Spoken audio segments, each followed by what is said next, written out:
এক বড়লোক দম্পতিকে দেখতে পাই। সকালবেলা অ্যালার্ম বাজায়, তারা ঘুম থেকে ওঠে। তাদেরকে ব্রাশ করতে দেখতে পাই।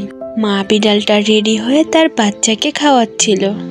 অন্যদিকে বাবা বিড়ালটাকেও খেতে দেখতে পাই। তারা দুজন কোথাও একটা যাবে। মা বিড়ালটা বাচ্চাটাকে নিয়ে বাড়ির কাজের মেয়ের কাছে দিয়ে দেয়। কাজের মেয়েটাকে বলে, আমরা দুদিনের জন্য বিদেশে যাচ্ছি একটা কাজের জন্য, তাদেরকে আমরা চলে যেতে দেখি। অন্যদিকে কাজের মেয়েটা বাচ্চাটাকে ছোপে অনেক জোরে ফেলে দেয়। ফাঁকা বাড়ি পেয়ে সে নাচতে শুরু করে। ফ্রিজ থেকে সে একা একা কেক বের করে খায়। আলমারি থেকে সুন্দর কাপড় বের করে সে সেটা পরে নেয়। সুন্দর ড্রেস পরে সে বাচ্চাটার কাছে আসে। বাচ্চাটার কাছ থেকেও ফিটা নিয়ে সে সেটা খেয়ে ফেলে। বাচ্চাটা ক্ষুধার জ্বালায় সে মেঝেতে বসেই কান্না করছিল। কাজের মেয়েটা একা একাই সব খাবার খেয়ে ফেলছিল। বাচ্চাটার দ্বারা বাড়ির সব কাজকর্ম করিয়ে নিত।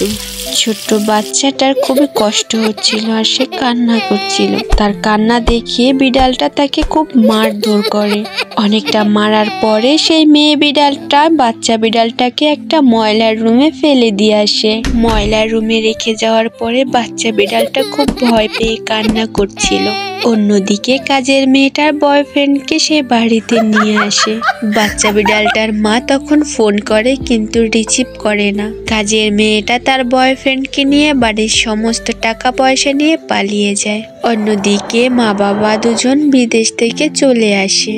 বাড়িতে ঢুকে যখন সবকিছু এলোমেলো দেখতে পায় তখন তো তারা খুবই অবাক হয়ে যায়। তারা বুঝতে পারে বাড়িতে কিছু একটা হয়েছে। খোঁজাখুঁজির পর তারা বাচ্চাকে অসুস্থ অবস্থায় পায়। তারা হসপিটালে নিয়ে আসে। বাচ্চাটা একটু সুস্থ হয়।